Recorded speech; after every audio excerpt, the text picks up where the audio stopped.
sampai saat ini Tuhan tetap menjaga, menaungi dan memelihara kami. Terima kasih untuk kasih setia Tuhan yang tidak pernah berhenti. Hari lepas hari kami boleh merasakan bagaimana kebaikan-kebaikan Tuhan kepada kami. Biarlah kami juga sebagai umat yang sudah mengalami kebaikan Tuhan, kami mau berbuat sesuatu untuk Tuhan melalui gereja yang Tuhan berikan kepada kami. Hal-hal apa yang perlu kami pikirkan untuk membangun pekerjaan Tuhan, supaya Tuhan menaruh visi yang sama kepada setiap kami, kepada setiap umat Tuhan. Bapa, kami akan sama-sama merenungkan firman-Mu, Engkau yang berbicara kepada setiap kami, Engkau juga yang memampukan hamba-Mu dapat menguraikan kebenaran firman-Mu. Dalam nama Tuhan Yesus kami berdoa. Amin. Shalom, selamat malam Bapak Ibu Jemaat yang terkasih. Pada malam hari ini kita akan sama-sama belajar satu kebenaran firman Tuhan tentang komunitas yang membangun rumah Tuhan. Tadi Ibu Martini sudah mengajak kita membaca dari pasal 2 ayat 17 sampai dengan ayat yang ke-20. Tapi pada malam hari ini saya ingin mengajak kita untuk melihat dari ayatnya yang ke-11 ya sampai dengan ayatnya yang ke-20. Nah, Bapak Ibu Saudara, tidak ada rumah yang dibangun oleh satu orang ya, seperti tema kita, komunitas yang membangun rumah Tuhan. Jadi ketika kita membangun sebuah rumah, Bapak Ibu Saudara, tidak ada rumah yang dibangun oleh satu orang ya. Jadi sekecil apapun rumah kita, sekecil apapun rumah itu pasti selalu membutuhkan banyak tangan ya. Ada orang yang menyiapkan bahan-bahan bangunan, ada yang mengukur tanah kita, mau tinggi bangunan seperti apa. Bahkan juga ketika mau dibangun, ada yang harus mengaduk semen, ya, ada yang harus pasang genteng, kabel listrik, dan lain sebagainya.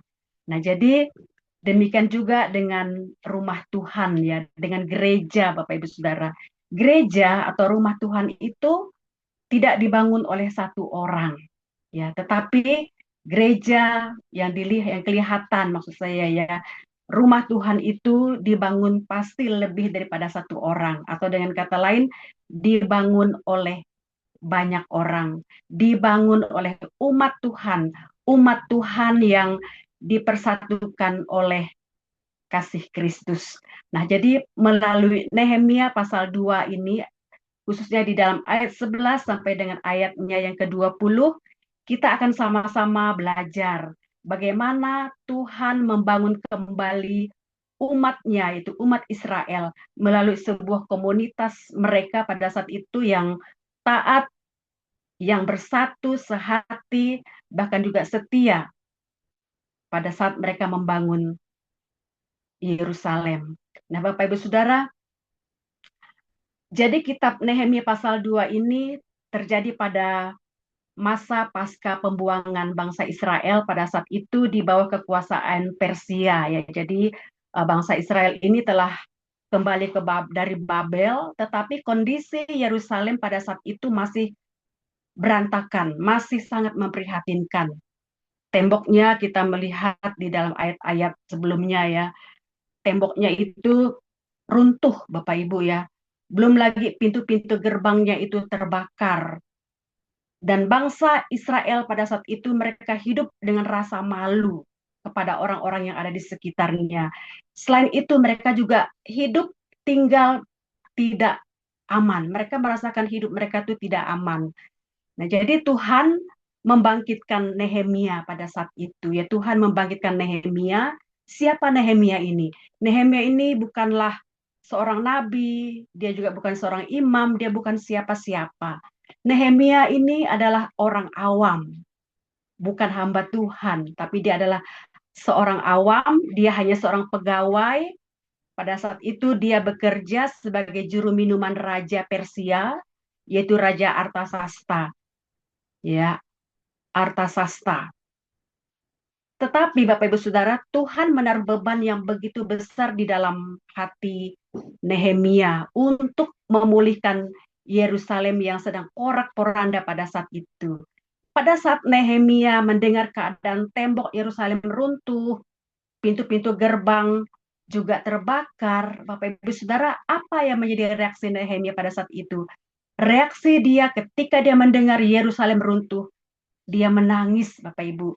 Hatinya sedih, dia begitu sedih luar biasa. Dia menangis. Kemudian dia juga berdoa. Kemudian dia juga berpuasa. Dia meminta pertolongan Tuhan pada saat itu.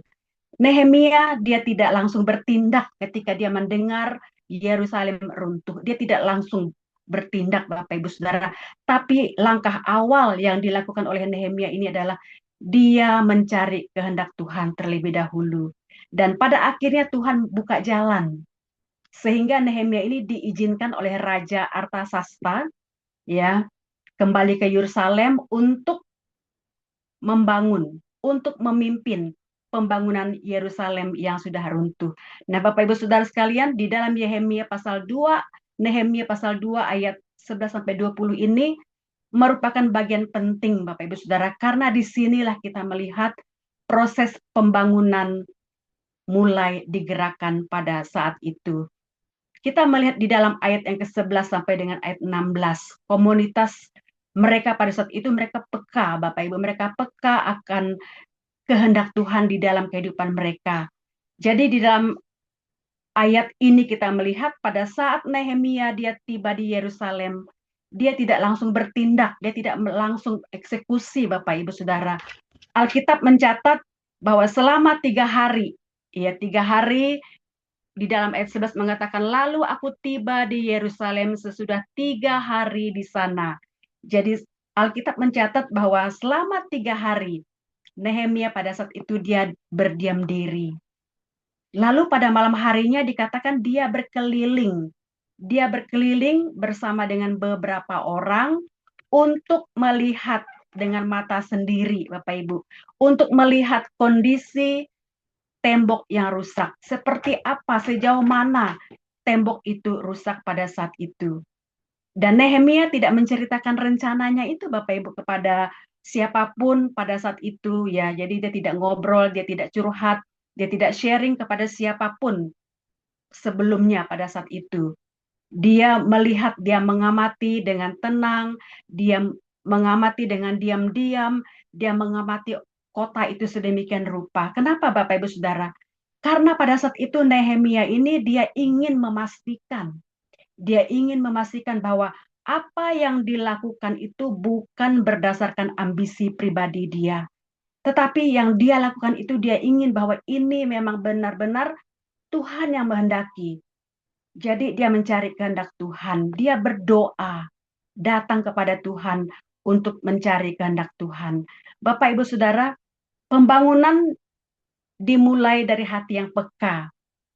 Ya, dari hati yang peka. Rumah Tuhan dibangun itu dimulai dari hati yang peka, bukan dari perasaan kita, hati kita yang gundah, hati kita yang maunya cepat-cepat, yang mau tergesa-gesa. Nehemia dia mengambil waktu, Bapak Ibu Saudara. Dia mengambil waktu untuk memahami kehendak Tuhan di dalam situasi nyata di lapangan. Nah, Bapak Ibu Saudara sekalian, sikap seperti ini mengajarkan kepada setiap kita juga sebagai umat Tuhan, sebagai kita sebagai bergereja, berjemaat, bahwa pekerjaan Tuhan apapun itu Bapak Ibu Saudara perlu dan harus diawali dengan doa.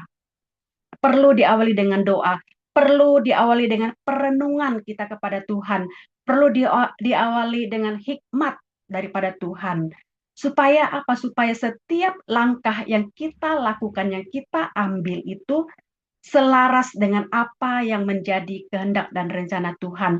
Jadi bukan hanya sekedar dorongan emosi atau bukan hanya sekedar ambisi manusia. Nah, Bapak Ibu Saudara, di dalam kehidupan kita berjemaat, di dalam kehidupan kita bergereja, seringkali kita ingin bergerak cepat. Kita maunya cepat selesai. Kita maunya keadaan gereja itu cepat berubah dan lain sebagainya. Jadi melalui bagian firman Tuhan ini, Tuhan mau mengajar kita. Tuhan mau mengajar kita untuk apa? Tuhan mau mengajar kita untuk berdoa terlebih dahulu kepada Tuhan. Datang dulu kepada Tuhan. Minta hikmat dulu kepada Tuhan. mau mendengar suara Tuhan dulu berbicara kepada setiap kita. Dan kita juga mau melihat kebutuhan gereja dengan jujur. Apa yang menjadi kebutuhan gereja? Misalnya gereja kita yang mendesak pada saat ini apa? Jadi kita harus melihat kebutuhan gereja kita dengan jujur. Jadi pembangunan yang sejati itu harus selalu lahir dari doa yang kita panjatkan kepada Tuhan. Lalu di dalam ayat 17 sampai dengan ayat yang ke-18. Lalu aku berkata kepada mereka, kamu melihat kemalangan yang kita alami. Yerusalem telah menjadi reruntuhan dan pintu-pintu gerbangnya telah terbakar. Mari kita bangun kembali tembok Yerusalem supaya kita tidak lagi dicela. Ayat yang ke-17. Nah, Bapak Ibu Saudara, jadi setelah memahami situasi pada saat itu, setelah memahami keadaan, Nehemia dia berbicara kepada para pemimpin. Dia berbicara kepada umat, kepada jemaat pada saat itu. Apa yang dikatakan oleh Nehemia? Tadi saya sudah membaca di dalam ayat yang ke-12. Kamu melihat kemalangan yang kita alami. Ya, mari kita bangun kembali tembok Yerusalem. Nehemia mengajak jemaat, Nehemia mengajak umat pada saat itu untuk melihat fakta yang terjadi, untuk melihat kenyataan yang terjadi. Jadi tidak menutup mata, Bapak Ibu Saudara. Pada saat itu Yerusalem telah menjadi reruntuhan. Pintu-pintu gerbangnya juga sudah terbakar.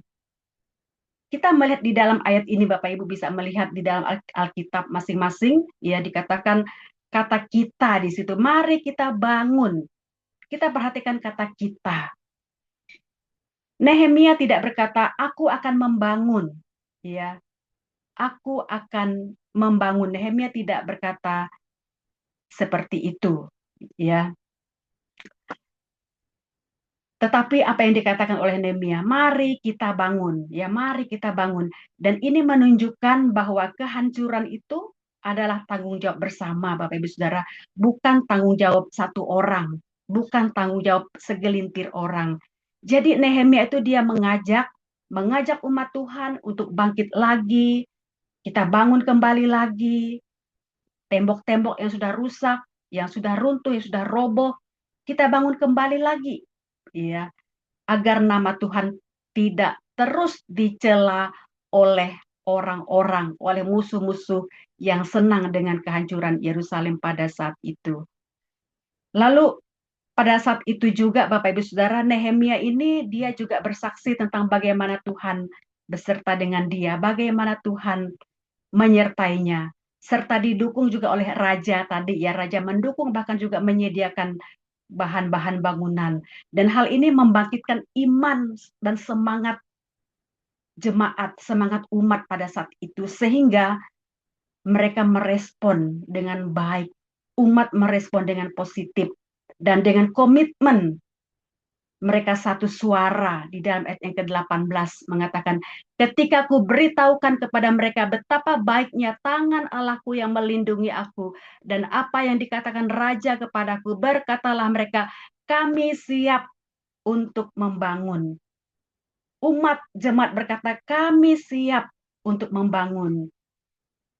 Jadi ayat ini menunjukkan bahwa ketika visi itu berasal dari Tuhan, ketika visi itu berasal dari Allah, jemaat, umat Tuhan akan dikuatkan untuk bertindak bersama, untuk melakukan, membangun kembali tembok yang sudah runtuh itu. Rumah Tuhan dibangun, Bapak Ibu, ketika visi Allah menjadi milik bersama. Gereja dibangun ketika visi Allah menjadi milik bersama. Bukan hanya milik pemimpin doang, ya, bukan hanya milik segelintir orang saja, tetapi menjadi milik bersama. Visi yang sama menjadi milik bersama, bukan hanya menjadi visi daripada segelintir orang.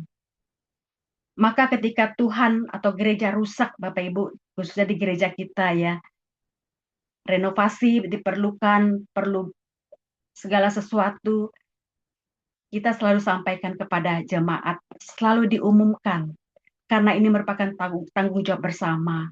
Bukan hanya tanggung jawab seseorang, bukan hanya tanggung jawab segelintir orang, atau bukan hanya tanggung jawab majelis saja, tetapi rumah Tuhan itu adalah menjadi tanggung jawab kita bersama. Maka ketika ada keperluan gereja, kebutuhan-kebutuhan yang harus kita jalani, selalu disampaikan, selalu di-sharingkan kepada jemaat.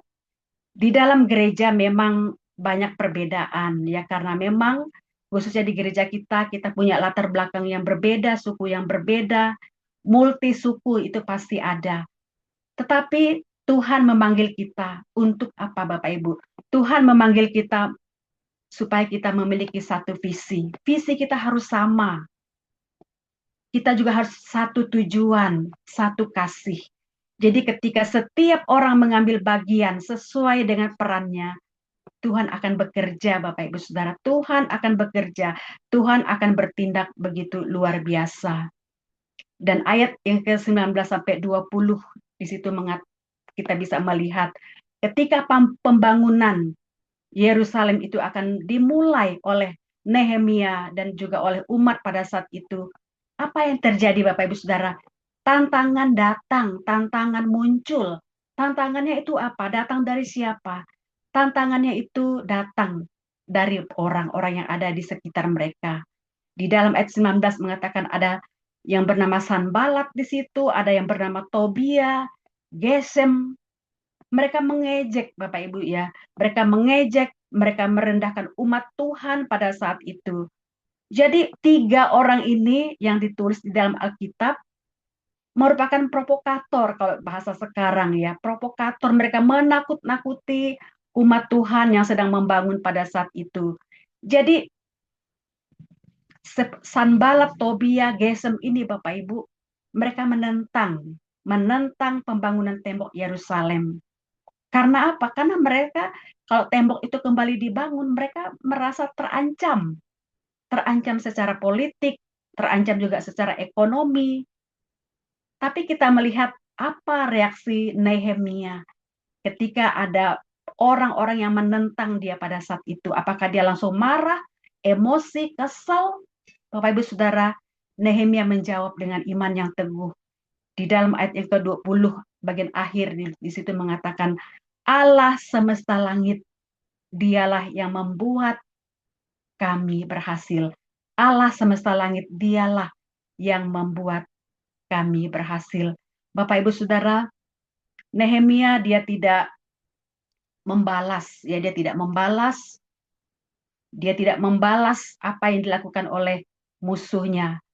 Dia tidak emosi, dia tidak marah, ia juga tidak mencari pengakuan manusia.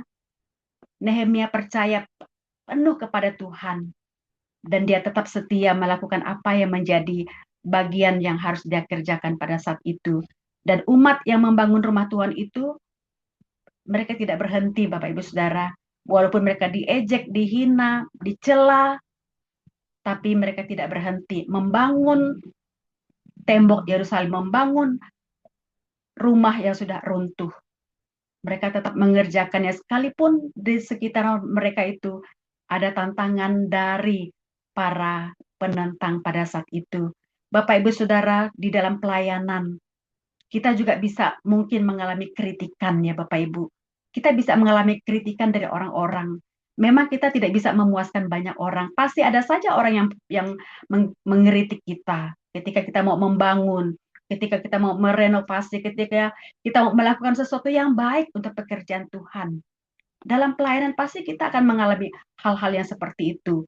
Mendapatkan kritikan dari sana sini, berbagai macam pihak dan lain sebagainya. Bahkan juga mengalami kesalahpahaman. Kita sudah sama-sama merapat, tetapi ada yang salah paham. Pasti kita akan mendapatkan orang yang seperti itu. Bahkan mungkin kita juga mengalami adanya penolakan-penolakan dari orang-orang, bahkan juga dari rekan-rekan kita sendiri. Namun Bapak Ibu Saudara, sekali lagi kita diingatkan bahwa Tuhanlah pemilik gereja. Tuhanlah pemilik rumah atau bait Allah. Bukan milik siapa-siapa, tapi yang empunya itu adalah Tuhan sendiri. Gereja itu adalah milik Tuhan. Dan kalau memang Tuhan memanggil, Tuhan mau memakai kita, Bapak Ibu Saudara, Tuhan pula yang akan memberikan keberhasilan kepada kita. Jadi, mari Bapak Ibu Saudara kita kerjakan. Kita lakukan apa yang menjadi bagian kita masing-masing.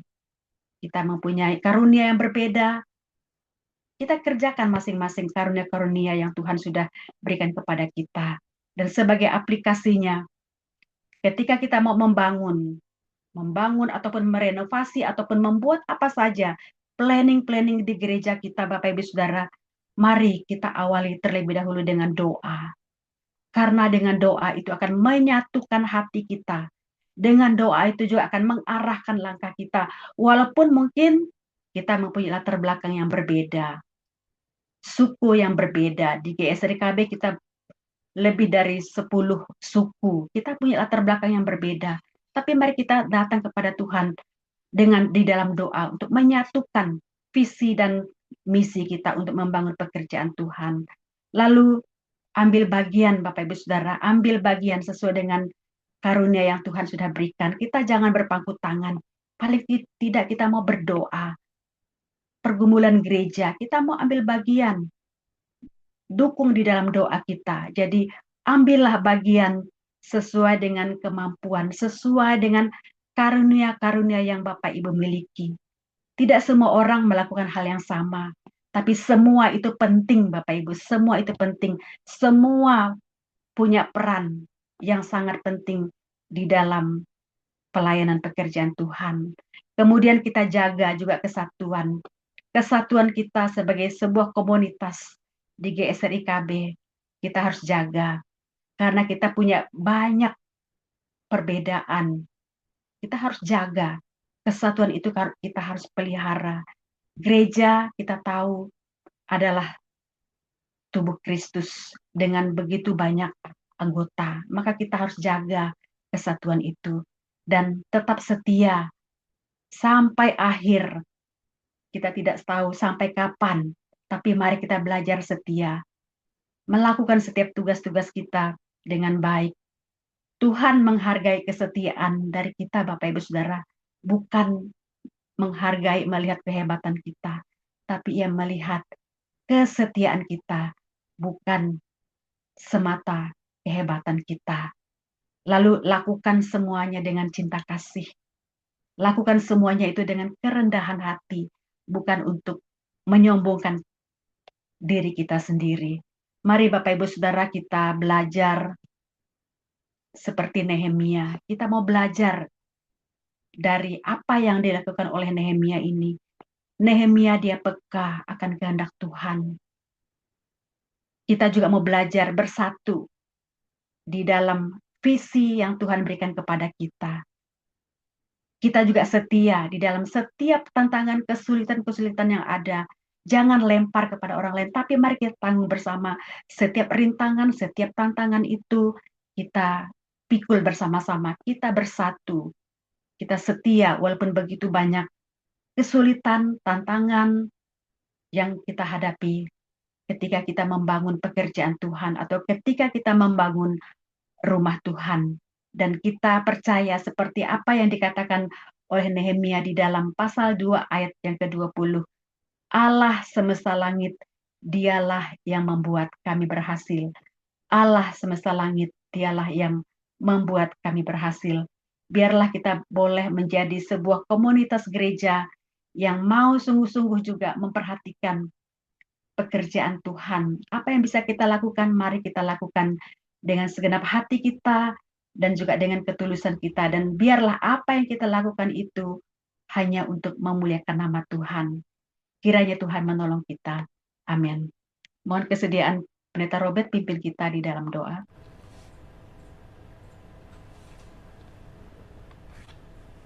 Mari kita berdoa sekali lagi, Bapak, Ibu, dan saudara sekalian. Bapa di surga, kami sungguh bersyukur melihat keberadaan kami sebagai anak-anak Tuhan bukanlah prestasi kami sendiri, bukan kami yang dapat menyelamatkan diri kami, bukan kami yang memilih menjadi anak-anak Tuhan, tapi Tuhan yang merencanakan di dalam kekekalan agar kami menjadi umat Tuhan dan menjadi anak-anak Tuhan, dan Tuhan juga yang menempatkan kami dalam sebuah komunitas gereja yang saat ini kami di sini bersama-sama. Tuhan kumpulkan, Tuhan satukan di dalam lingkungan GSRI Kebayoran Baru. Sebagaimana Nehemia juga berjuang dengan keras, dengan gigih, dengan komitmen, dengan bersandar kepada Tuhan dan dilakukan di dalam iman untuk membangun tembok Yerusalem bersama dengan umat Tuhan. Kami juga dipanggil untuk terlibat dalam semua hal yang dapat kami lakukan. Masing-masing kami memiliki talenta, waktu, tenaga, dan segala keberadaan kami untuk dapat kami lakukan dan berikan bagi komunitas GSRI Kebayoran Baru agar GSRI menjadi gereja yang bertumbuh, gereja yang semakin dewasa, semakin matang, gereja yang melaksanakan kehendak Tuhan. Tidak ada umat Tuhan yang tidak dipanggil untuk melayani. Siapapun kami, Tuhan mau kami terlibat untuk membangun gereja Tuhan melalui berbagai pelayanan yang ada. Kami pun harus sehati, harus kompak, harus sepikir, satu tujuan, dan tidak boleh ada yang merasa dirinya lebih penting dari bagian-bagian yang lain. Tuhan tolong kami, mampukan kami semua peka, rendah hati, tulus, murni dalam motivasi tujuan kami dan cara kami menjalankan pelayanan. Semua hanya untuk mengasihi Tuhan, menghormati Tuhan, memuliakan Tuhan, mengagungkan Tuhan. Biarlah kami semakin kompak, semakin bergandengan tangan, semakin sehati menjadi umat Tuhan yang setia, takut akan Tuhan, dan juga selalu memelihara motivasi yang tulus dan murni ketika kami melayani dan membangun rumah Tuhan di GSRI Kebayoran Baru. Tolong kami, berkati kami semua ya Tuhan, dan semua orang, semua pihak yang terlibat di dalamnya. Terima kasih Bapa, untuk malam ini kami boleh bersama-sama berdoa sehati untuk berbagai pokok-pokok doa syafaat dan juga doa-doa untuk pelayanan gerejamu dan juga pergumulan kami masing-masing. Kami percaya Tuhan mendengar, bahkan Tuhan tahu dan mengerti lebih jauh daripada apa yang dapat kami ucapkan. Kiranya Tuhan melimpahkan berkat-berkat pertolongan, kasih Tuhan untuk GSRI Kebayoran Baru dan untuk kami semua dan untuk jemaat. Terima kasih juga untuk Ibu Martini yang sudah memimpin sebagai liturgos, Ibu Deborah yang sudah menyampaikan kebenaran firman-Mu, dan kami semua yang sudah hadir di dalam ibadah doa ini. Sebentar kami akan berpisah satu sama lain dan juga melanjutkan kegiatan kami, bahkan juga kami akan beristirahat pada malam hari ini. Tuhan berkati kami semua, sertai kami semua, karuniakan kesehatan bagi kami semua, sukacita, damai sejahtera dari Allah Roh Kudus, dari Yesus Kristus, dan kasih Allah Bapa kiranya berlimpah-limpah, diam tinggal memelihara hidup kami semua. Terpujilah Engkau Bapa di surga. Dalam nama Tuhan Yesus Kristus kami berdoa bersyukur. Haleluya. Amin. Amin.